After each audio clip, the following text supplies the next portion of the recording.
Okay. So ನಾನು ಈ ಇದೊಂದು ಇಲ್ಲೇ ಹೇಳಬೇಕು ಅಂತ ಈ ಸ್ಲೈಡ್ನ ಹಾಕಿದ್ದೀನಿ. ಇದು ಸ್ವಲ್ಪ important. Kidney chi. The good metaphor is to view the kidneys as a large pot full of water. The fire under the pot is kidney, yang, and the gate of life. The water in the pot corresponds to kidney essence, and the resulting steam corresponds to kidney chi. Therefore, kidney essence is a basic ingredient of production of kidney chi, thanks to the warming action of kidney yang. ಒಂದು ಪಾಟ್ನ ತಗೊಂಡು ಕೆಳಗಡೆ fire ಹಾಕಿದೀವಿ, ಬೆಂಕಿ ಹಾಕಿದೀವಿ. ಆ pot ಒಳಗಡೆ ಏನಿದೆ, ಪ್ಯೂರ್ ವಾಟರ್ ಇದೆ. ಈ ವಾಟರ್ ಏನಿದೆ ಅದು ಕಿಡ್ನಿ ಎಸೆನ್ಸ್. ಇಲ್ಲಿ ಏನ್ ಕೆಳಗಡೆ ಫೈರ್ ಇದೆ ಅದು ಕಿಡ್ನಿ ಯಾಂಗ್. ಸೊ ಇಲ್ಲಿ ಏನ್ ಹೇಳೋದು ಕೊಟ್ಟಿದೀವಿ ಅಂತಂದ್ರೆ, ಯಾವಾಗ ಕಿಡ್ನಿ ಯಾಂಗ್ ಚೆನ್ನಾಗಿರುತ್ತೆ, ಕಿಡ್ನಿ ಯಾಂಗ್ ಡಿಫಿಷಿಯೆಂಟ್ ಆಗದೆ ತುಂಬಾ ಚೆನ್ನಾಗಿರುತ್ತೆ, ಅದು ಕಿಡ್ನಿ ಎಸೆನ್ಸ್ ನ ಯೂಸ್ ಮಾಡಿಕೊಂಡು ಕಿಡ್ನಿ ಚೀನ ಬಿಲ್ಡ್ ಮಾಡುತ್ತೆ. ಯಾವಾಗ ಕಿಡ್ನಿ ಚೀ ಡಿಪ್ಲೀಟ್ ಆಗ್ತಾ ಇದೆ, ಅದರ ಮೀನಿಂಗು ಒಂದು ಕಿಡ್ನಿ ಎಸೆನ್ಸ್ ಡಿಫಿಷಿಯನ್ಸಿನೂ ಇರ್ಬೋದು ಅಥವಾ ಕಿಡ್ನಿ ಯಾಂಗ್ ಡಿಫಿಷಿಯನ್ಸಿನೂ ಇರ್ಬೋದು. ಬಟ್ 90% ಕೇಸಸ್ ಅಲ್ಲಿ ಕಿಡ್ನಿ ಚೀ ಡಿಪ್ಲೀಟ್ ಆಗ್ತಾ ಇದೆ ಅಂತಂದ್ರೆ ಕಿಡ್ನಿ ಯಾಂಗ್ ಡಿಪ್ಲೀಟ್ ಆಗಿದೆ ಅಂತ ಅರ್ಥ. ಏಜ್ಡ್ ಪರ್ಸನ್ಸ್ ಅಲ್ಲಿ ಕಿಡ್ನಿ ಎಸೆನ್ಸ್ ಕೂಡ ಡಿಪ್ಲೀಟ್ ಆಗಿರುತ್ತೆ. ಏಜ್ ಆಗಿದೆ ಅಂತ ಅಂದ್ರೆ ಕಿಡ್ನಿ ಯಾಂಗ್ ಕೂಡ ಡಿಪ್ಲೀಟ್ ಆಗಿರುತ್ತೆ. ಸೊ ಯಾವಾಗ ಕಿಡ್ನಿ ಎಸೆನ್ಸು ಡಿಪ್ಲೀಟ್ ಆಗಿದೆ, ಕಿಡ್ನಿ ಯಾಂಗ್ ಕೂಡ ಡಿಪ್ಲೀಟ್ ಆಗಿದೆ, it is quite obvious that kidney chi deplete ಆಗುತ್ತೆ ಅಂತ. ಇದು ತುಂಬಾ ಒಳ್ಳೆ ಎಕ್ಸಾಂಪಲ್, ತುಂಬಾ ಯೂಸ್ಫುಲ್ಲು ಆಗುತ್ತೆ. ಕಿಡ್ನಿ ಚೀನ ಟೋನ್ ಮಾಡೋಕ್ಕಿಂತ ಮುಂಚೆ ಕಿಡ್ನಿ ಯಾಂಗು ಡಿಪ್ಲೀಟ್ ಆಗಿದೆಯೋ ಇಲ್ವೋ ಅಂತ ಹೇಳ್ಬಿಟ್ಟು ಚೆಕ್ ಮಾಡ್ಕೋಬೇಕು. ಏನಕ್ಕೆ? ಕಿಡ್ನಿ ಯಾಂಗ್ ಇಂದಾನೆ ಕಿಡ್ನಿ ಚೀ ಬರುತ್ತೆ.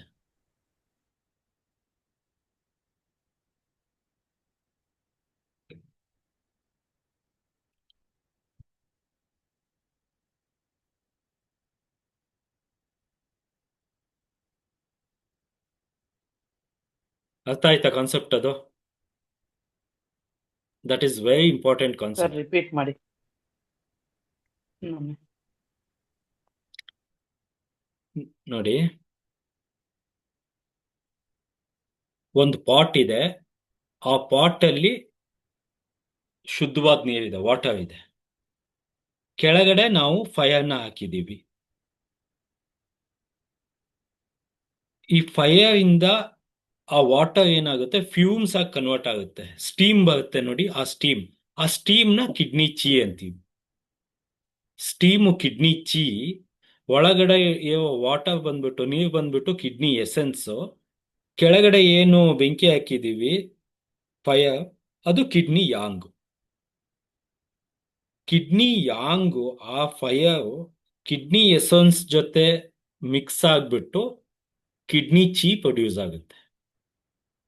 ಸೊ ಕಿಡ್ನಿ ಚೀ ಡಿಪ್ಲೀಟ್ ಆಗ್ತಾ ಇದೆ ಅಂದ್ರೆ ನಾವು ಕಿಡ್ನಿ ಎಸೆನ್ಸ್ ಮತ್ತೆ ಕಿಡ್ನಿ ಯಾಂಗು ಎರಡನ್ನೂ ಟೆಸ್ಟ್ ಮಾಡಬೇಕು. ಮೆಜಾರಿಟಿ ಆಫ್ ದ ಕೇಸಸ್ ಅಲ್ಲಿ ಕಿಡ್ನಿ ಯಾಂಗ್ ಡಿಫಿಷಿಯನ್ಸಿ ಇರುತ್ತೆ. ತುಂಬಾನೇ simple.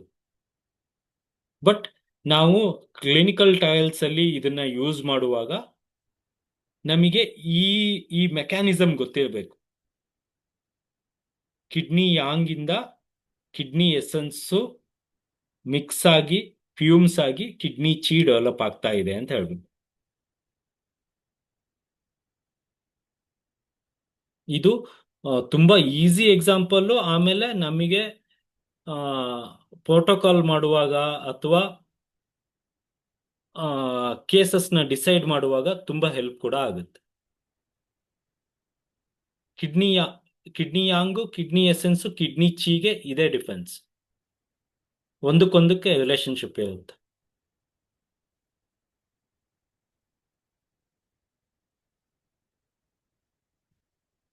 Okay. Okay sir. Kidney yang rise ಆದಾಗ ಕಿಡ್ನಿ ಎಸೆನ್ಸ್ ಡ್ರೈನ್ ಔಟ್ ಆಗಲ್ವಾ? ಕಿಡ್ನಿ ಯಾಂಗ್ ರೈಸ್ ಆದಾಗ ಕಿಡ್ನಿ ಎಸೆನ್ಸ್ ಡ್ರೈನ್ ಔಟ್ ಆಗುತ್ತೆ. ಆಗ್ಬೋದು. ಬಟ್ ಕಿಡ್ನಿ ಯಾಂಗ್ ಅಷ್ಟೊಂದು ಈಸಿಯಾಗಿ ರೈಸ್ ಆಗಲ್ವೇ? ಕಿಡ್ನಿಯಲ್ಲಿ ಯಾಂಗು ಮತ್ತೆ ಇನ್ನು ಯಾವಾಗ್ಲೂ ಡಿಪ್ಲೀಟೇ ಆಗುತ್ತೆ. ಇದು ಬೇಸಿಕ್. TCM basics. ಇಡೀ TCM ಏನ್ ಹೇಳುತ್ತೆ ಅಂದ್ರೆ ಕಿಡ್ನಿ ಯಾವಾಗ್ಲೂ ಎಕ್ಸಸ್ ಆಗಲ್ಲ. ಇದನ್ನ ನಾವು ತಿಳ್ಕೋಬೇಕು. ಕಿಡ್ನಿಲಿ ಇನ್ನು ಎಕ್ಸಸ್ ಆಗ್ಬಿಡತ್ತಾ? ಕಿಡ್ನಿಲಿ ಇನ್ ಎಕ್ಸಸ್ ಆಗೋಗಿದ್ರೆ ಮನುಷ್ಯ ಸಾಯ್ತಾನೆ ಇರ್ಲಿಲ್ಲ. ಕಿಡ್ನಿ ಇನ್ ಎಕ್ಸಸ್ ಆಗ್ತಾ ಇದೆ ಅಂತ ಅಂದ್ರೆ ಅದು ಯಾಂಗ್ನ ಕೂಡ ಎಕ್ಸಸ್ ಮಾಡೋದು, ಬ್ಯಾಲೆನ್ಸ್ ಆಗ್ಬಿಟ್ಟು ಮನುಷ್ಯ ತುಂಬಾ ಚೆನ್ನಾಗಿ ಜೀವಂತವಾಗಿರ್ತಾ ಇತ್ತು. ಬಟ್ ಕಿಡ್ನಿಲಿ ಏನಾಗುತ್ತೆ, ಯಾಂಗ್ ಆಗ್ಲಿ ಇನ್ ಆಗ್ಲಿ ಡಿಪ್ಲೀಟ್ ಆಗ್ತಾನೆ ಬರುತ್ತೆ ಹೊರತು ಹೆಚ್ಚಿಗೆ ಆಗಲ್ಲ.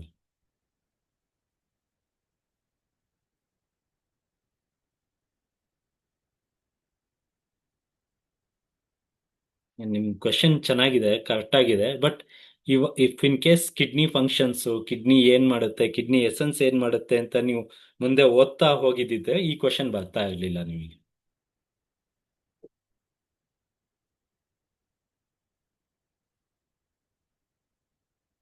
So inter relationship between kidney essence, kidney yang and kidney chi.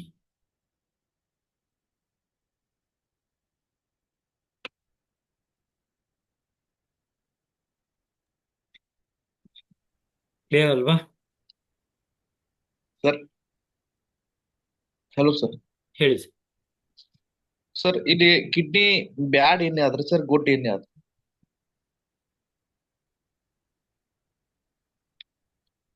Oedema ಆಗುತ್ತೆ ನೋಡಿ, ಕಾಲಲ್ಲಿ ನೀರ್ ತುಂಬಿಕೊಳ್ಳುತ್ತಲ್ವಾ,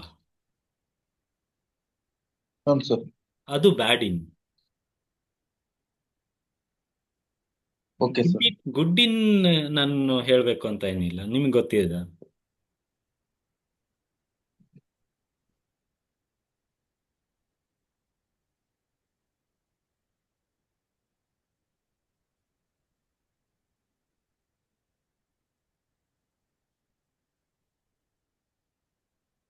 ಕಂಟಿನ್ಯೂ ಮಾಡಲ್ಲ? Okay sir.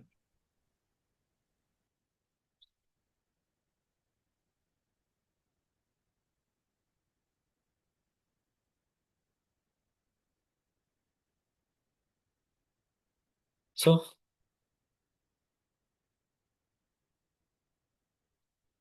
relationship between kidney in, kidney essence, kidney yang and kidney chi.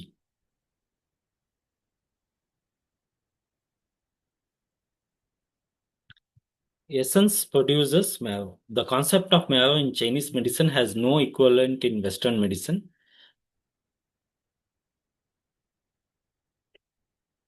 The bone marrow, brain and spinal cord are all made up of Chinese medicine in marrow. ಇದನ್ನ future ಕ್ಲಾಸಲ್ಲಿ explain ಮಾಡ್ತೀನಿ, but ಈ ಟೈಮಲ್ಲಿ ಸ್ವಲ್ಪ ಗೊತ್ತಿರಲಿ, basics ಗೊತ್ತಿರಲಿ ಅಂತ ಹೇಳ್ಬಿಟ್ಟು. ಬೋನ್ ಮ್ಯಾರೋ ಬಂದ್ಬಿಟ್ಟು ಆಲೋಪತಿಕಲ್ ಮೆಡಿಸಿನ್ಗೂ ಚೈನೀಸ್ ಮೆಡಿಸಿನ್ಗೂ ಡಿಫ್ರೆನ್ಸ್ ಇದೆ. ಇಲ್ಲಿ ನಾವು ಕಿಡ್ನಿ ಎಸೆನ್ಸ್ ಇಂದಾನೇ ಬೋನ್ ಮ್ಯಾರೋ ಆಗುತ್ತೆ ಅಂತ ಹೇಳ್ಬಿಟ್ಟು ನಂಬ್ತೀವಿ, ಬಟ್ ಆಲೋಪತಿಯಲ್ಲಿ ಅದನ್ನ ಡಿಫ್ರೆಂಟ್ ಆಗ್ತಾ ಹೋಗ್ತಾರೆ.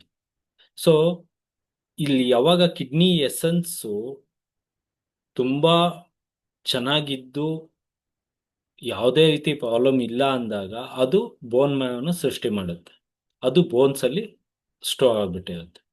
ಅದು ಬಂದ್ಬಿಟ್ಟು ಇಡೀ ಸ್ಪೈನು ಆಮೇಲೆ ಎಲ್ಲ ಎಷ್ಟು ಬೋನ್ಸ್ ಇದೆಯೋ ಆ ಬೋನ್ಸ್ನ ಪೋಷಣೆ ಮಾಡೋ ಕೆಲಸನ ಅದು ಮಾಡುತ್ತೆ. ಸೊ ಕಿಡ್ನಿ ಎಸೆನ್ಸ್ ಚೆನ್ನಾಗಿದೆ ಅಂತ ಅಂದ್ರೆ ಬೋನ್ ಚೆನ್ನಾಗಿರುತ್ತೆ. ಹಾಗಾಗಿ ಎನಿ ಬೋನ್ ರಿಲೇಟೆಡ್ ಪ್ರಾಬ್ಲಮ್ ನಾವು ಕಿಡ್ನಿನ ಟ್ರೀಟ್ ಮಾಡ್ತೀವಿ. ಇದು ಒಂದು ರೀಸನ್ ಏನಕ್ಕೆ ಬೋನ್ ರಿಲೇಟೆಡ್ ಇಶ್ಯೂಸ್ ನಲ್ಲಿ ಕಿಡ್ನಿ ತಗೋತೀವಿ ಅಂತಂದ್ರೆ, ಬಿಕಾಸ್ ಕಿಡ್ನಿ ಎಸೆನ್ಸ್ ಇಂದಾನೆ ಬೋನ್ ಫಾರ್ಮ್ ಆಗುತ್ತೆ. ಅಂತ ತಿಳ್ಕೊಬಹುದು. Since essence produces marrow, if kidney essence is weak, the brain, bone, marrow and spinal cord may lack nourishment. Physical symptoms of a kidney essence deficiency may therefore include a lack of concentration and memory, as well as dizziness and a feeling of emptiness of the head. Actually, TCM ಅಲ್ಲಿ ನಾವು ಇದನ್ನ prove ಕೂಡ ಮಾಡ್ತೀವಿ next future class ಅಲ್ಲಿ. Kidney essence ನಮ್ಮ ಬ್ರೈನ್ನ regulate ಮಾಡುತ್ತೆ. Any brain related issues, ಮೆದುಳಿಗೆ related issues, any ಬೋನ್ related issues, ನಾವು ಕಿಡ್ನಿ ಎಸೆನ್ಸ್ನ ಟ್ರೀಟ್ ಮಾಡ್ತೀವಿ. ಕಿಡ್ನಿ ಎಸೆನ್ಸ್ ಡಿಪ್ಲೀಟ್ ಆದಾಗ ಲ್ಯಾಕ್ ಆಫ್ ಕಾನ್ಸಂಟ್ರೇಷನ್, ಏಕಾಗ್ರತೆ ಕಡಿಮೆ ಆಗೋದು, ಅಥವಾ ನೆನಪಿನ ಶಕ್ತಿ ಕಡಿಮೆ ಆಗ್ತಾ ಇದೆ ಅಂತ ಅಂದ್ರೆ ನಾವು ಕಿಡ್ನಿನ ಟ್ರೀಟ್ ಮಾಡೋದಕ್ಕೆ ಇದೇ ಕಾರಣ. ಬಿಕಾಸ್ ಕಿಡ್ನಿ ಎಸೆನ್ಸ್ ಇಂದಾನೆ ಒಂದು ಹೇಗೆ ಹೇಳ್ಬೋದು ಅಂದ್ರೆ, ಕಿಡ್ನಿ ಎಸೆನ್ಸ್ ಒಂದು ಫುಡ್ ಬ್ರೈನ್ಗೆ. ಕಿಡ್ನಿ ಎಸೆನ್ಸ್ ಕಡಿಮೆ ಆದಾಗ, ಫುಡ್ ಕಡಿಮೆ ಆದಾಗ ಬ್ರೈನಲ್ಲಿ ಕಾನ್ಸಂಟ್ರೇಷನ್ ಇಶ್ಯೂ ಬರುತ್ತೆ, ನೆನಪಿನ ಶಕ್ತಿ ಕುಂದುತ್ತೆ, ಡಿಸಿನೆಸ್ ಆಗುತ್ತೆ, ತಲೆ ತಿರುಗೋದು, ಒಂಥರ ತಲೆ ಖಾಲಿ ಅನ್ಸೋದಕ್ಕೆ ಸ್ಟಾರ್ಟ್ ಆಗುತ್ತೆ. ಇವೆಲ್ಲ ಎಸೆನ್ಸ್ ಕಡಿಮೆ ಆಗೋದ್ರಿಂದ ಆಗೋ ಲಕ್ಷಣಗಳು. The basis of our constitutional strength. Essence is the basis of our resistance to external pathogenic factors. Although the defensive chi is mostly responsible for protection from external pathogenic factors, it has its root in the kidney essence. ನಾನು defensive ಚೀನ explain ಮಾಡಿದ್ದೆ. Defensive ಚಿ ಎಲ್ಲಿರುತ್ತೆ? Skin ಮತ್ತೆ muscle ಮಧ್ಯದಲ್ಲಿ ಇರುತ್ತೆ.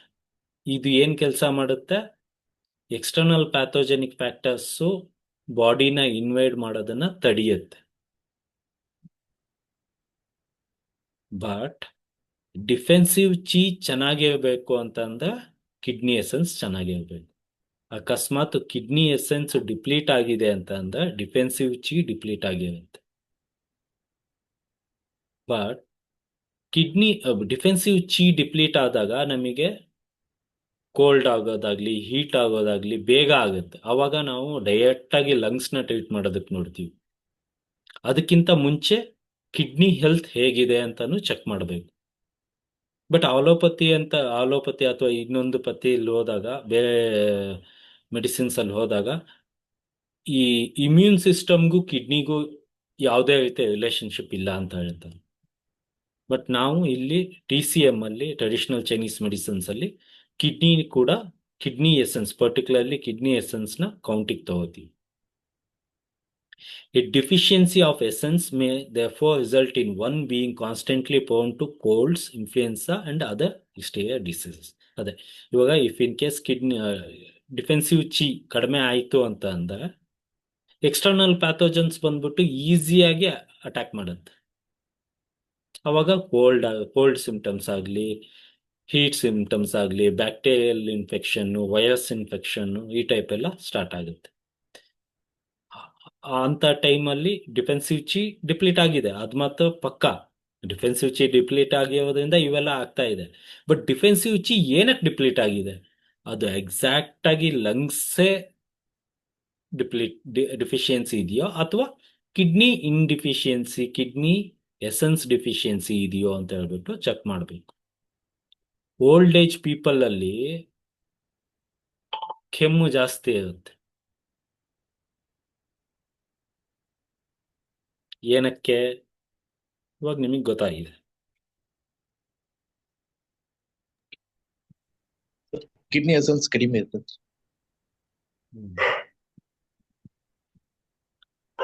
So, the basics of 3 treasures. According to Chinese medicine, essence, chi and mind, Xing, Qi and Shen. Essence na Chinese medicine ಅಲ್ಲಿ ಜಿಂಗ್ ಅಂತೀವಿ, ಚಿ ಅಂತೀವಿ. Chi ಅಂತಂದ್ರೆ ಎನರ್ಜಿ. ಮೈಂಡ್ ಹೊಸ ವರ್ಡ್, ಮೈಂಡ್ನ ಶೆನ್ ಅಂತೀವಿ. So jing, chi, shen are the 3 fundamental substances of a human being. For this reason, they are called the 3 treasures. ಈ ಜಿಂಗ್, ಚಿ ಮತ್ತೆ shen ಏನಿದೆ ಇದು fundamental substance according to TCM. ಈ 3 substance ಬಂದ್ಬಿಟ್ಟು fundamental substance and ಇದನ್ನ 3 treasures ಅಂತ ಹೇಳ್ಬಿಟ್ಟು TCM ಅಲ್ಲಿ ಹೇಳ್ತೀವಿ. A bit like water has 3 stages: frozen, liquid and gas. ಇದನ್ನ ಹೇಗೆ ಚೆನ್ನಾಗಿ ಅರ್ಥ ಮಾಡ್ಕೋಬಹುದು ಅಂತಂದ್ರೆ, ವಾಟರ್ನ ಫ್ರಿಜ್ ಅಲ್ಲಿ ಇಟ್ಬಿಟ್ಟು ಐಸ್ ಮಾಡೋದು ಒಂದು ಫಾರ್ಮ್, ಐಸ್. ಲಿಕ್ವಿಡ್ ಫಾರ್ಮ್ ಇನ್ನೊಂದು ಫಾರ್ಮ್, ಗ್ಯಾಸ್ ಮೂರನೇ ಫಾರ್ಮ್. ಸೊ ಫ್ರೋಸನ್ ಲಿಕ್ವಿಡ್ ಏನಿದೆ, ಫ್ರಿಜ್ ಅಲ್ಲಿ ಇಟ್ಟೋ ಐಸ್ ಕ್ಯೂಬ್ ಏನಿದೆ ಅದನ್ನ ಎಸೆನ್ಸ್. ಲಿಕ್ವಿಡ್ ಸ್ಟೇಜ್ ಅಲ್ಲಿ ಏನಿದೆ ಅದನ್ನ ಚಿ. ಗ್ಯಾಸ್ ಸ್ಟೇಜ್ ಅಲ್ಲಿ ಬರ್ನ್ ಆದಾಗೆ ಗ್ಯಾಸ್ ಸ್ಟೇಜ್ ಅಲ್ಲಿ ಏನಿದೆ ಅದನ್ನ ಮೈಂಡ್ ಅಂತ, ಶೆನ್. ಹೀಗೆ ಅದನ್ನ ಕೋರಿಲೇಟ್ ಮಾಡ್ಕೋಬಹುದು. Okay. Essence, chi and mind represent 3 different states of a condensation of chi. Essence being the densest, chi being more rarefied and mind being the most immaterial. Essence and chi are considered to be the foundation of mind. So ಇವಾಗ fumes ಯಾವಾಗ ಆಗುತ್ತೆ ಅಂತ ಅಂದ್ರೆ, ವಾಟರ್ನ ನೀರನ್ನ ನಾವು ಕುದಿಸ್ದಾಗ್ಲೇ ಬಂದಿರುತ್ತೆ. So last mind Shen ಏನಿದೆ, ಶೆನ್ನ essence ಮತ್ತೆ ಚಿ ಮೇಲೆ ಮೈಂಡು ಡಿಪೆಂಡ್ ಆಗಿರುತ್ತೆ. ಎಸೆನ್ಸು ಚಿ ಚೆನ್ನಾಗಿದೆ ಅಂತ ಅಂದ್ರೆ ಮೈಂಡ್ ಚೆನ್ನಾಗಿರುತ್ತೆ. ಎರಡರಲ್ಲಿ ಯಾವುದೇ ಒಂದು ಕಡಿಮೆ ಆಯ್ತು ಅಂತಂದ್ರೂ ಮೈಂಡು, ಶೆನ್ನು ಅದರ ಲವಲವಿಕೆಯನ್ನ ಕಳ್ಕೊಳ್ಳುತ್ತೆ. ಚಿ ಡಿಪ್ಲೀಟ್ ಆಯ್ತು ಅಂದ್ರೂ ನಮಗೆ ಮೂಡ್ ಇರೋದಿಲ್ಲ. ಎಸೆನ್ಸ್ ಡಿಪ್ಲೀಟ್ ಆಯ್ತು ಅಂದ್ರೆ ಏನು ಕೆಲಸನೇ ಮಾಡೋದಕ್ಕಾಗಲ್ಲ. ಸೊ ಎಸೆನ್ಸ್ ಮತ್ತೆ ಚಿ ಬಂದ್ಬಿಟ್ಟು ಬೇಸಿಕ್ಸ್ ಯಾವುದಕ್ಕೆ, ಮೈಂಡ್. ಇವು ಮೂರು ಸೇರ್ಬಿಟ್ಟು 3 ಟ್ರೆಷರ್ಸ್ ಅಂತ ಹೇಳ್ತೀವಿ. Essence and chi are healthy and flourishing, mind will be healthy and fulfilled. ಇದೆರಡು ಚೆನ್ನಾಗಿತ್ತು ಅಂತಂದ್ರೆ ಮೈಂಡ್ ಚೆನ್ನಾಗಿರುತ್ತೆ. On the other hand, if essence and chi are both depleted, then mind will suffer eventually. If in case essence ಮತ್ತೆ chi ಎರಡು ಕಡಿಮೆ ಆಯಿತು ಅಂದ್ರೆ mind suffer ಆಗುತ್ತೆ. The healthy mind therefore depends on the strength of the essence, which is stored in the kidneys and chi. Mind ಚೆನ್ನಾಗಿದೆ, healthy ಆಗಿದೆ ಅಂತ ಅಂದ್ರೆ ಅದರ ಮೀನಿಂಗ್ ಏನು? ಎಸೆನ್ಸು ಚೆನ್ನಾಗಿದೆ, ಕಿಡ್ನಿ ಚೀನು ಚೆನ್ನಾಗಿದೆ ಅಂತ, which is produced by stomach and spleen. ಈ ಎಸೆನ್ಸ್ ಬಂದ್ಬಿಟ್ಟು ಕಿಡ್ನಿ ಸ್ಟೋರ್ ಮಾಡಿರುತ್ತೆ. ಚಿ ಬಂದ್ಬಿಟ್ಟು ನಾರ್ಮಲ್ ನಾವು ಏನ್ ಫುಡ್ ಇಂಟೇಕ್ ಮಾಡ್ತೀವಿ, ಸ್ಟಮಕ್ ಅಂಡ್ ಸ್ಪ್ಲೀನ್ ಇಂದ ಪ್ರೊಡ್ಯೂಸ್ ಆಗಿರುತ್ತೆ. The trinity of essence, chi and mind is often expressed in Chinese medicine as heaven, person and earth. ಇದನ್ನ ಹೇಗ್ ತಗೋತೀವಿ ಅಂತ ಅಂದ್ರೆ, ಭೂಮಿ, ಮನುಷ್ಯ, ಸ್ವರ್ಗ. ಮೇಲ್ಗಡೆಯೋ ಸ್ವರ್ಗನ ಹೆವನ್ನ ಮೈಂಡ್ ಅಂತೀವಿ, ಕೆಳಗಡೆಯೋ ಪರ್ಸನ್ನ ಚಿ ಅಂತೀವಿ, ಇನ್ನು ಅರ್ಥನ ಎಸೆನ್ಸ್ ಅಂತೀವಿ. ಅಷ್ಟಾಗಿ ಏನು ಇಂಪಾರ್ಟೆಂಟ್ ಆಗಿ ಕೋರಿಲೇಟ್ ಮಾಡಬೇಕು ಅಂತ ಏನಿಲ್ಲ, ಬಟ್ ಇದ್ದು ತಿಳ್ಕೋಬೇಕು ಏನು ಅಂತ. 3 ಟ್ರೆಷರ್ಸ್ ಬಂದ್ಬಿಟ್ಟು essence, chi and mind. Essence ಮತ್ತೆ ಚಿ ಚೆನ್ನಾಗಿತ್ತು ಅಂತಂದ್ರೆ ಮೈಂಡ್ ಚೆನ್ನಾಗಿರುತ್ತೆ.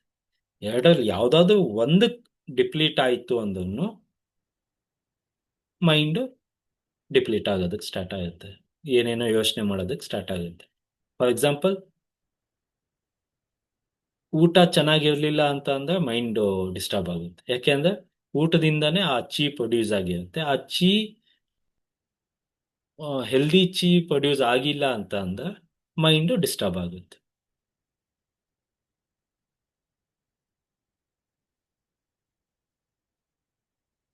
ಬ್ಲಡ್ ಕಂಟಿನ್ಯೂ ಮಾಡಲ. This is all about chi, essence, kidney essence, prenatal essence, postnatal essence. So ಇವಾಗ ಇದು ಈ ಎಕ್ಸಾಂಪಲ್ಸು ಕಿಡ್ನಿ ಚಿ ಬಗ್ಗೆ ಆಗ್ಲಿ, ಕಿಡ್ನಿ ಯಾಂಗ್ ಬಗ್ಗೆ ಆಗ್ಲಿ, ಏನಕ್ಕೆ ಇಂಪಾರ್ಟೆನ್ಸ್ ಆಗುತ್ತೆ ಅಂದ್ರೆ ಈ ಟರ್ಮಿನಾಲಜಿಸ್ ಇಂಪಾರ್ಟೆಂಟ್ ಆಗುತ್ತೆ. ನಾನು ಯಾವ ಟರ್ಮ್ನ ಯೂಸ್ ಮಾಡಿದೆ ಅಂತ ಹೇಳ್ಬಿಟ್ಟು. ಇವಾಗ ನೋಡಿ, ಫಾರ್ ಎಕ್ಸಾಂಪಲ್, ಕಾಲಲ್ಲಿ ನೀರು ತುಂಬಿಕೊಂಡಿದೆ, ಎಡಿಮಾ ಇದೆ, ಕೋಲ್ಡ್ ಲಿಮ್ಸ್ ಇದೆ, ನೀ ಪೇನ್ ಇದೆ, ನೀ ವೀಕ್ ಆಗಿದೆ, ಫ್ರೀಕ್ವೆಂಟ್ ಆಗಿ ಯೂರಿನೇಷನ್ ಇದೆ, ಲೋ ಬ್ಯಾಕ್ ಪೇನ್ ಇದೆ. ಇಂಥ ಟೈಮಲ್ಲಿ ಇದನ್ನ ಏನಂತ ಹೇಳ್ಬೋದು? ಏನಾಗಿದೆ ಅಂತ ಹೇಳ್ಬೋದು? Yang is the deficient, sir. ಹೌದಲ್ವಾ? ಕಿಡ್ನಿ ಯಾಂಗ್ ಡೆಫಿಷಿಯಂಟ್ ಎಲ್ಲ ಇದೆ ಅಲ್ವಾ? ತುಂಬಾ ಇಂಪಾರ್ಟೆಂಟ್ ವಿಷಯ. ಹಂಗಾಗಿ ರೆಕಾರ್ಡಿಂಗ್ ಕೇಳೋದ್ರಲ್ಲಿ ಮೀನಿಂಗ್ ಇಲ್ಲ. ಆಮೇಲೆ ಸ್ವಲ್ಪ ಭಾಗವಹಿಸಿ, so that you can be bit more thing. So ಇವಾಗ ಬೇಸಿಕ್ ಟರ್ಮಿನಾಲಜಿಲಿ ಕಿಡ್ನಿ ಕೋಲ್ಡ್ ಆಗಿದೆ ಅಂತ ಹೇಳ್ಬೋದಾ ಹಂಗಾದ್ರೆ?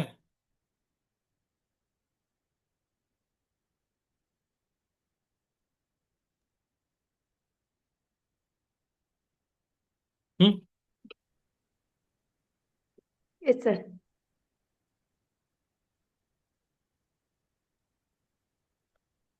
ಅದೇ ನನಗೆ ಮುಂಚೆ, ಇವಾಗ ಸ್ವಲ್ಪ ಕಡಿಮೆ ಆಗಿದೆ. ಮುಂಚೆ ತುಂಬಾ ಜನ ಕಾಲ್ ಮಾಡಿದಾಗ ಟಂಗ್ ಎಲ್ಲ ನೋಡ್ಬಿಟ್ಟು ಅಥವಾ ಸಿಂಪ್ಟಮ್ ಎಲ್ಲ ನೋಡ್ಬಿಟ್ಟು, ಸರ್ ಲಿವರ್ ಕೋಲ್ಡ್ ಆಗ್ಬಿಟ್ಟಿದೆ, ಸರ್ ಕಿಡ್ನಿ ಕೋಲ್ಡ್ ಆಗ್ಬಿಟ್ಟಿದೆ, ಹಿಂಗೆಲ್ಲ ಅಂತ ಇದ್ದು. ನೀವು ಕಲ್ತಿಯೋದೇ ಆ ಟೈಪು ಅಂದಾಗ ನೀವು ಹೇಳೋದು ಆ ಟೈಪ್ ಆಗಿರುತ್ತೆ. ನೋಡಿ, ಇವಾಗ ನಿಮ್ಗೆ ಈ ಇನ್ಯಾಂಗ್ ಕ್ಲಾಸ್ ಆಗೋಕ್ಕಿಂತ ಮುಂಚೆ ಕಿಡ್ನಿ ಯಾಂಗ್ ಡಿಫಿಷಿಯನ್ಸಿ ಅಂತ ಯಾವ ಹೇಳ್ತಾ ಇರ್ಲಿಲ್ಲ. ಅದನ್ನ ಕಿಡ್ನಿ ಕೋಲ್ಡ್ ಆಗಿದೆ ಅಂತ ಹೇಳ್ತಾ ಇದ್ರು. ಕಿಡ್ನಿ ಹಂಗೆಲ್ಲ ಕೋಲ್ಡ್ ಆಗಲ್ಲ. That is kidney yang deficiency. ಸಿ, ವರ್ಡ್ನ ನಾವು ಹೇಗೆ ಯೂಸ್ ಮಾಡ್ತೀವಿ ಅನ್ನೋದ್ರ ಮೇಲೆ ಡಿಪೆಂಡ್. ಇದನ್ನ ಹೆಂಗೆ ಹೇಳೋದು ಅಂತ ನನಗೂ ಇವಾಗ ಶಿವಕುಮಾರ್ ಸರ್ ಇದಾವಲ್ವಾ? ಸಿ, ನಾನು ಇವಾಗ ನಿಮ್ ಜೊತೆ Yes, ನೋಡಿ, sir. ಇವಾಗ ನಾನು ನಿಮ್ಮ ಇವಾಗ ಕೆಲವು ಎಕ್ಸಾಂಪಲ್ ಕೇಳ್ತೀನಿ ಸರ್, ಕೆಲವು ಡೌಟ್ ಕೇಳ್ತೀವಿ. ಸರ್ ಇವಾಗ ಈ ಗೈಡೆಡ್ ಮಿಸೈಲ್ಸ್ ಅಂದ್ರೆ ಏನು, ಅಥವಾ ಈ ಹೈಪರ್ಸೋನಿಕ್ ಮಿಸೈಲ್ಸ್ ಅಂದ್ರೆ ಏನು, ಅಥವಾ ಬ್ಯಾಲಿಸ್ಟಿಕ್ ಮಿಸೈಲ್ಸ್ ಅಂದ್ರೆ ಏನು ಅಂತ ಕೇಳ್ತೀನಿ.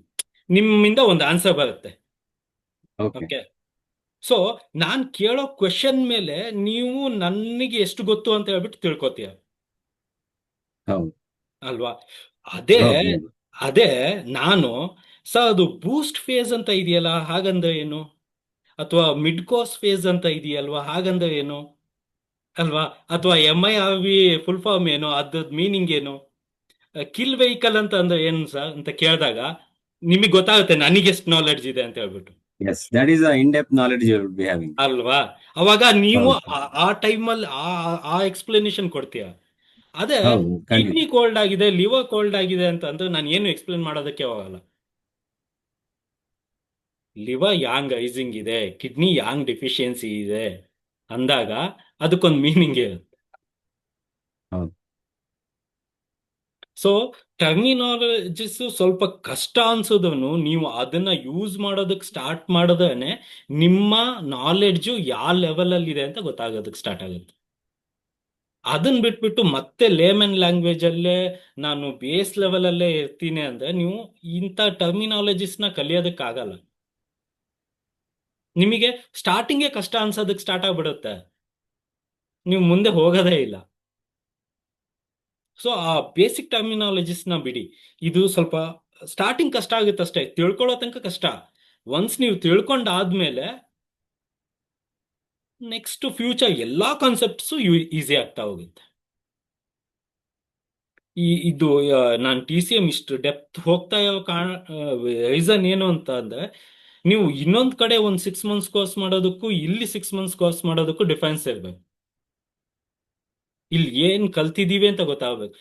ಅರ್ಜೆಂಟ್ ಏನಿಲ್ಲ, ನಿಧಾನಕ್ಕೆ ಕಲ್ತ್ಕೊಂಡು ಹೋಗೋಣ. ಬಟ್ ಹಿಂಗೆ ಕಲಿಬೇಕು, ಇಷ್ಟೇ ಡೆಪ್ತಲ್ಲಿ ಕಲಿಬೇಕು. ಅವಾಗ್ಲೇ ಕಾನ್ಸೆಪ್ಟ್ ಗೊತ್ತಾಗೋದು. ಇಲ್ಲ ಅಂತಂದ್ರೆ ಅದ್ ಹೇಗೆ 6 months ಅಲ್ಲಿ ಡಾಕ್ಟರ್ ಆಗ್ಬಿಡ್ತೀವಿ ಹೇಳಿ? ಪಾಸಿಬಲ್? ಪಾಪ ನಾ 5 ವರ್ಷ MBBS, 1 ವರ್ಷ ಹೌಸ್ ಸರ್ಜನ್ ಎಲ್ಲ ಮಾಡ್ಕೊಂಡು ಅದಾದ್ಮೇಲೆ ಸ್ಪೆಷಲಿಸ್ಟ್ ಅನ್ನಲ್ಲ, ಅವನ್ನ MD ಮಾಡ್ಬೇಕು, ಅವಾಗ್ಲೇ ಸ್ಪೆಷಲಿಸ್ಟ್ ಅನ್ನೋದು. ನಾವು ಒಂದು 6 months ಕೋರ್ಸ್ ಮಾಡ್ಬಿಟ್ಟು ನಾನು ವೈದ್ಯ ಅಂದ್ಬಿಟ್ಟ, ಮೀನಿಂಗ್ಲೆಸ್. ಅದು ನಮಗೆ ಈ ಬೇಸಿಕ್ ಟರ್ಮಿನಾಲಜಿಸ್ನ ಇಟ್ಕೊಂಡು. ಇದು ನಿಜವಾಗ್ಲೂ ಹೇಳ್ತೀನಿ, ಇದು ಕಷ್ಟನೇ ಇಲ್ಲ. ತಿಳ್ಕೊಳ್ಳೋ ತನಕ ಕಷ್ಟ ಅನ್ಸುತ್ತೆ. ಒಂದ್ಸತಿ ನೀವು ತಿಳ್ಕೊಂಡಾದ್ಮೇಲೆ ತುಂಬಾ ಈಸಿ ಇದೆ, ತುಂಬಾ ಈಸಿ ಇದೆ. ಯಾಕೆ ಅಂತಂದ್ರೆ ಒಂದಕ್ಕೊಂದಕ್ಕೆ ರಿಲೇಶನ್ಶಿಪ್ ಇದೆ, ಹಾಗಾಗಿ ತುಂಬಾ ಈಸಿ. ಯಾವುದೇ ಒಂದು ಟರ್ಮಿನಾಲಜಿನ ನಿಮಗೆ ಮುಂಚೆ ಹೇಗೆ ಅರ್ಥ ಆಗಿತ್ತೋ ಹಾಗೆ ತಗೊಳೋದಕ್ಕೆ ಹೋಗ್ಬೇಡಿ. ಇವಾಗ ಏನ್ ಹೊಸದ್ ಏನ್ ನೇಮ್ ಇದೆ ಆ ನೇಮ್ ಇಂದಾನೆ ಪ್ರೊನೌನ್ಸ್ ಮಾಡ್ಕೊಂಡ್ ಬನ್ನಿ. ನೀವು ಇನ್ನೊಂದ್ ಕಡೆ ಇನ್ನೊಂದು ಯಾವುದೋ ಒಂದು ಫಂಕ್ಷನ್, ಇನ್ನೊಬ್ಬನ ಎಲ್ಲೋ ಮೀಟ್ ಮಾಡಿದಾಗ ಈ ಟರ್ಮಿನಾಲಜಿಸ್ನ ನೀವು ಹೇಳಿದಾಗ ನಿಮ್ ನಾಲೆಡ್ಜ್ ಎಷ್ಟಿದೆ ಅಂತ ಗೊತ್ತಾಗುತ್ತೆ.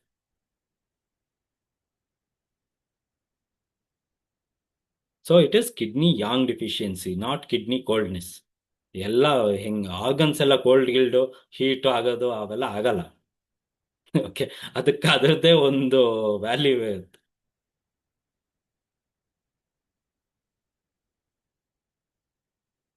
ಇನ್ನು ಟೈಮ್ ಇದೆ, ಕಂಟಿನ್ಯೂ ಮಾಡೋಣ ಅಲ್ವಾ? ಇದು ಸೊ ಇಲ್ಲಿಗೆ ಕಿಡ್ನಿ ಎಸೆನ್ಸು ಅಲ್ವಾ, ಅಲ್ಲ, ಎಸೆನ್ಸು ಮತ್ತೆ ಚಿ ಎರಡು ಕಂಪ್ಲೀಟ್ ಆಗುತ್ತೆ. ನೆಕ್ಸ್ಟ್ ಬಂದ್ಬಿಟ್ಟು ಬ್ಲಡ್.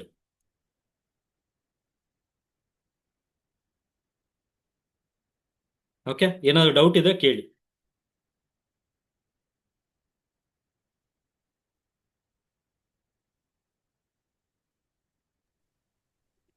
ಸರ್ ಕೆಲವರಿಗೆ ಈಗ ಮೊನ್ನೆ ಅದೇ ಯಾವಾಗ್ಲೇ ಕೇಳ್ದಂಗೆ ಎಸೆನ್ಸ್ ಡಿಪ್ಲೀಷನ್ ಆಗೋ ಒಂದು ಸಿಂಪ್ಟಮ್ಸ್ ಇದ್ದಾಗ, ಈ grey hair, early ageing, wrinkles, menopause, early menopause ಅದೆಲ್ಲ ಹೇಳಿದ್ರಿ. ಕೆಲವರು ಆಕ್ಚುಲಿ ಬಾಲ್ಡ್ ಆಗ್ಬಿಟ್ಟಿರ್ತಾರೆ in the early age itself, especially men. Hair loss ಇರುತ್ತೆ, ದಟ್ ಈಸ್ ಕಿಡ್ನಿ ಎಸೆನ್ಸ್ ತುಂಬಾ ಡೌನ್ ಇದೆ ಅಂತನಾ? ಅದು ಇರ್ಬೋದು ಸರ್. ಪಕ್ಕ. ಅದನ್ನ ಅದೇ ಟಂಗ್ ನೋಡ್ಬಿಟ್ಟು ಚೆಕ್ ಮಾಡಬೇಕು. ಬಟ್ ನಾವ್ ಹೇಳ್ಬೋದು ಹಾಗೆ ಕಿಡ್ನಿ ಡಿಫಿಷಿಯೆಂಟ್ ಇದೆ ಅಂತ ಹೇಳ್ಬಿಟ್ಟು. Okay. Probably right kidney deficient ಆಗಿರುತ್ತೆ, ಲೆಫ್ಟ್ ಕಿಡ್ನಿ ಚೆನ್ನಾಗಿರುತ್ತೆ, ರೈಟ್ ಕಿಡ್ನಿ ಡಿಫಿಷಿಯೆಂಟ್ ಆಗಿರುತ್ತೆ ಅಂತ ಕೇಸಸ್ ಅಲ್ಲಿ. ಬಟ್ ಎಕ್ಸಾಕ್ಟ್ ಆಗಿ ಹೇಳೋದಕ್ಕಾಗಲ್ಲ, ಮೇ ಬಿ ಇರ್ಬೋದು. Sir in one more case, ಈಗ ನೀವು ಹೇಳಿದ್ರಿ ಈಗ ಸ್ಟಮಕ್ ಕೂಡ ಟ್ಯಾಂಗ್ ಎಕ್ಸೆಸ್ ಆಗಿರ್ಬೋದಲ್ವಾ? ಹೌದು ಹೌದು, ಸ್ಟಮಕ್ ಹೀಟ್ ಕೂಡ ಜಾಸ್ತಿ ಇರ್ಬೋದು. ಬಟ್ ಫುಲ್ಲು ಒಂದು ಪೋರ್ಷನ್ ಇಂದ ಬಾಲ್ಡ್ ಆಗಿದೆ ಅಂತ ಅಂದ್ರೆ ದಟ್ ಈಸ್ ಕಿಡ್ನಿ. ನಿಮಗೆ ಅಲ್ಲಲ್ಲಿ ಕೂದಲು ಉದುರ್ತಾ ಇದೆ ಅಂತಂದ್ರೆ ದಟ್ ಈಸ್ ಸ್ಟಮಕ್.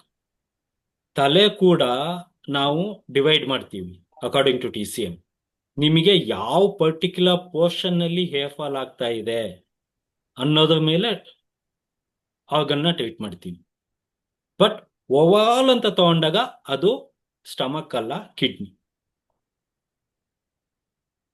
ಕೂದಲು ಚೆನ್ನಾಗಿ ಬೆಳೀತಾ ಇದೆ ಅಂದ್ರೆ ಕಿಡ್ನಿ ಹೆಲ್ದಿ ಆಗಿದೆ ಅಂತ. ಕೂದಲು ತುಂಬಾ ಉದುರ್ತಾ ಇದೆ, ಅಥವಾ ಈ ಹೆಣ್ಮಕ್ಳಿಗೆ ಏನ್ ಗೊತ್ತಾ, ಆ ಕೂದಲು ಹೀಗೆ ಎರಡು ಇದಾಗುತ್ತೆ, ಸ್ಪ್ಲಿಟ್ ಆಗುತ್ತೆ. ಸ್ಪ್ಲಿಟ್ ಆಗುತ್ತೆ. ಓಕೆ, ಅಂತ ಪೋರ್ಷನ್ ಅಲ್ಲೂ ನಾವು ಕಿಡ್ನಿ ಅಂತ ತಗೋತೀವಿ. ಬಟ್ ನಿಮಗೆ ಹೇರ್ ಫಾಲೇ ಹೆಚ್ಚಿಗೆ ಆಗ್ತಾ ಇದೆ ಒಂದೊಂದು ಪೋರ್ಷನ್ ಇಂದ ಅಂತ ಅಂದಾಗ might be due to stomach heat. ಹಾಗಾಗಿ ಯಾವುದೇ ಒಂದು ಆರ್ಗನ್ನ ನಾವು ದೋಷಿಸೋದಕ್ಕಾಗಲ್ಲ. ಇಷ್ಟೇ ಹೋಗ್ತಾ ಇದೆ ಅಂದ್ರೆ ಒಂದು ಆರ್ಗನ್, ಇಲ್ಲೇ ಹೋಗ್ತಾ ಇದೆ ಅಂದ್ರೆ ಒಂದು ಆರ್ಗನ್, ಎಲ್ಲ ತಲೆ ಕೂದಲೇ ಅದು. ಬಟ್ ಎಲ್ಲಿ ಹೋಗ್ತಾ ಇದೆ ಅದು ಇಂಪಾರ್ಟೆಂಟ್.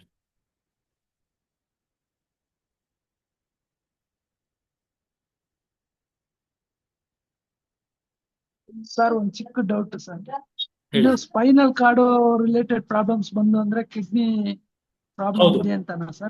ಕಿಡ್ನಿ ತೊಗೊಳ್ಳೇಬೇಕು, ಕಿಡ್ನಿನ ಟ್ರೀಟ್ ಮಾಡಲೇಬೇಕು. Okay sir. ಸ್ಪೈನಲ್ಲಿ ಡಿಜನರೇಟಿವ್ ಫಾರ್ಮ್ ಆಗುತ್ತಲ್ಲ ಸರ್ ಅದು? ಹಲೋ, ಹೇಳಿ.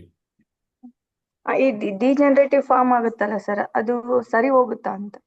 ಅಂದ್ರೆ ಅದು ಎಸೆನ್ಸ್ ಡಿಫಿಷಿಯನ್ಸಿಂದಾನೇ ಆಗಿರುತ್ತೆ. ಅಲ್ಲ, ಡಿಜೆನರೇಷನ್ ಏನಾಗಿದೆ?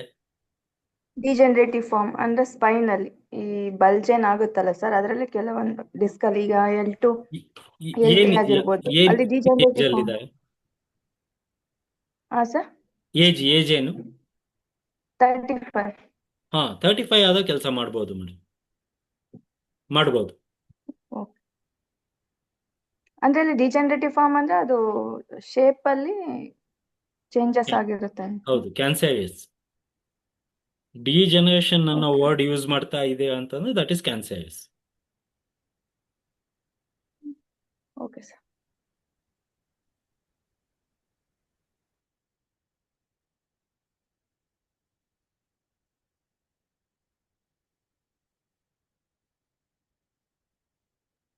ಓಕೆ, ಇವತ್ತು ಒಂದು ಹಾಫ್ ಅನ್ ಅವರ್ ತೊಗೊಳೋದಾ, ಕಂಟಿನ್ಯೂ ಮಾಡೋದಾ ಅಥವಾ ಹೇಗೆ? ಸಾಕನ್ಸುತ್ತೆ ಸರ್, ಟೈಮು ಆಗಿದೆ 9 o'clock. ಇದೇ ಹೇಳಿದ್ರಲ್ಲ ಸರ್, ಇದು ಅದನ್ನ ಕವರ್ ಮಾಡ್ತೀರಾ? ಇಲ್ಲಿ ಏರ್ ಫಾಲ್ ನೆಕ್ಸ್ಟ್ ಯಾವಾಗಲಾದ್ರೂ ಕವರ್ ಮಾಡ್ತೀರಾ? ಓಕೆ.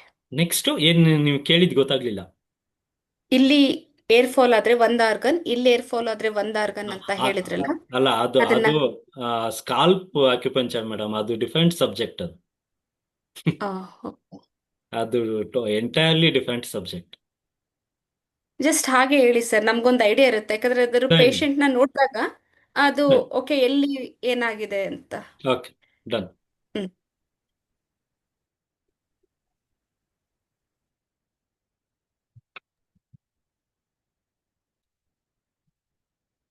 ಸೊ ಮತ್ತೆ ನೆಕ್ಸ್ಟ್ ಕ್ಲಾಸ್ ವೆನ್ಸ್ಡೇ ಇರುತ್ತೆ. ಏನಾದರೂ ಡೌಟ್ ಇದೆ ಕೇಳಿ. ಇದು 2 ಪಾರ್ಟ್ ಆಗಿ ನಾನು ರೆಕಾರ್ಡಿಂಗ್ ನ ಕಳಿಸ್ತೀನಿ, ಹಾಗೆ PDF ನ ಅಪ್ಲೋಡ್ ಮಾಡ್ತೀನಿ ಇವತ್ತೇ ಇದನ್ನ. ಸರ್ ಒಂದು ಸ್ಮಾಲ್ ಡೌಟ್ ಹೇಳಿ ಸರ್. ಜಸ್ಟ್ ಆಕ್ಚುಲಿ ಟ್ರಾವೆಲಿಂಗ್ ಇದೆ ಜಸ್ಟ್ ಇವಾಗ ಅದು 7 ಇಯರ್ ಸೈಕಲ್ ಮತ್ತೆ 8 ಇಯರ್ ಸೈಕಲ್ ಅಂತ ಹೇಳಿದ್ರಲ್ಲ, ಹಾ, ಕಿಡ್ನಿ ಎಸೆನ್ಸ್ ಸೈಕ್ಲಿಂಗ್ ಅಂದ್ರೆ ಸೈಕ್ಲಿಂಗ್ ಅಂದ್ರೆ again it starts from the rotate ಆಗುತ್ತಾ ಸೈಕಲ್ಲು? ಅಲ್ಲ, ಇವಾಗ ಏನಾಗುತ್ತೆ, ಈ ಮನುಷ್ಯನ ಏಜ್ ನ according to kidney essence 7 years 8 ಇಯರ್ಸ್ಗೆ ಡಿವೈಡ್ ಮಾಡಿದೀವಿ ಅಷ್ಟೇ. 8 ಇಯರ್ಸ್ಗೆ ಕಿಡ್ನಿ ಎಸೆನ್ಸ್ ಹೆಂಗೆ ಇರುತ್ತೆ ಅಂತ ಹೇಳ್ಬಿಟ್ಟು. Okay okay okay. ಒಂದು ಅದು ಫಸ್ಟ್ ಯಾವ 7 ತರ? ಹಾ, ಅಲ್ಲ, ಫಸ್ಟ್ 7 ಇಯರ್ಸ್ಗೆ 20% ಡೆವಲಪ್ ಆಗಿರುತ್ತೆ. ನೆಕ್ಸ್ಟ್ 7 ಇಯರ್ಸ್ಗೆ 40% ಡೆವಲಪ್ ಆಗಿರುತ್ತೆ. ನೆಕ್ಸ್ಟ್ 7 ಇಯರ್ಸ್ಗೆ 60, ಹೀಗೆ. But okay okay, understand. Actually question ಏನ್ ಬರ್ಬೇಕಾಗಿತ್ತು ಅಂತಂದ್ರೆ, ಏನಕ್ಕೆ 7 ಏನಕ್ಕೆ 8 ಇಂಥ ಕ್ವೆಶನ್ ಬರ್ಬೇಕಾಗಿತ್ತು. ಯಾವ ಮೈಕೆ ಆನ್ ಮಾಡಲ್ವೇ? ಸರ್ ಇನ್ನೊಂದು ಡೌಟ್, ಹೇಳಿ. ಮೆನೋಪಾಸ್ ಅಂತ ಹೇಳಿದ್ರಿ ಲೇಡೀಸ್ಗೆ, ಅದೇ ಜೆಂಟ್ಸ್ಗೆ ಆ ಏಜ್ ಅಲ್ಲಿ ಏನಾಗಬಹುದು? ಫರ್ಟಿಲಿಟಿ ಕಡಿಮೆ ಆಗುತ್ತೆ, ಸ್ಪರ್ಮ್ ಕೌಂಟ್ ಕಡಿಮೆ ಆಗುತ್ತೆ ಅಷ್ಟೇ, ಸೆಕ್ಷುಯಲ್ ಇಂಟ್ರೆಸ್ಟ್ ಕಡಿಮೆ ಆಗುತ್ತೆ.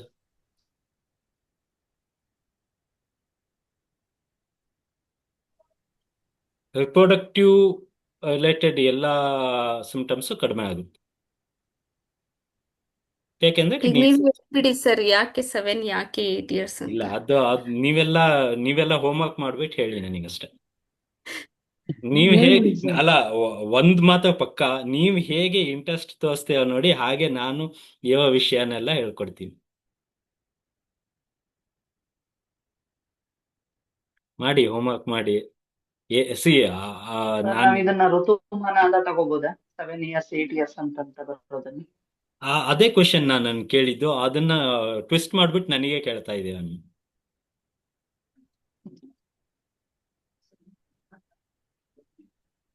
ಅಂದ್ರೆ ಈಗ 7 ಇಯರ್ಸ್ ಇಂದಾನೇ ಏನಕ್ಕೆ ಸ್ಟಾರ್ಟ್ ಆಗ್ಬೇಕು ಅದು?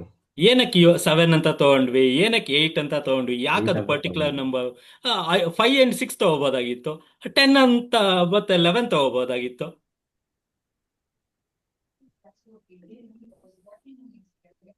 ನಾವು ನಾವು ಎಲ್ಲಿ ಯಾರನ್ನೂ ಮ್ಯೂಟ್ ಮಾಡಲ್ಲ. Any doubt, any basic doubt ಕೇಳ್ಬೋದು.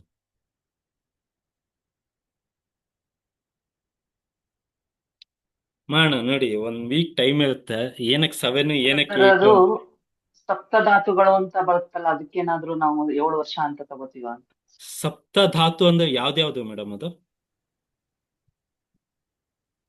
ರಕ್ತ, ರಸ, ಧಾತು, ರಕ್ತ, ಮಾಂಸ ಅಂತ ಬರುತ್ತಾ ಸರ್? ಅದ್ರಿಂದ ಅದು ಅದು ಅದು 7 7 ತಾನೆ? years ಅಂತ. ಅಲ್ಲ, ಅದು 7 ತಾನೆ, ಅದು 8 ಇಲ್ವಲ್ಲ? ಹಾಗಾದ್ರೆ ಆ ಸಪ್ತಧಾತು ಮೇಲ್ಸ್ ಅಲ್ಲಿ ಇಲ್ಲ ಅಂತಾನ, ಅಥವಾ ಒಂದ್ ಹೆಚ್ಚಿಗೆ ಇದೆಯಾ? ಅಲ್ಲ.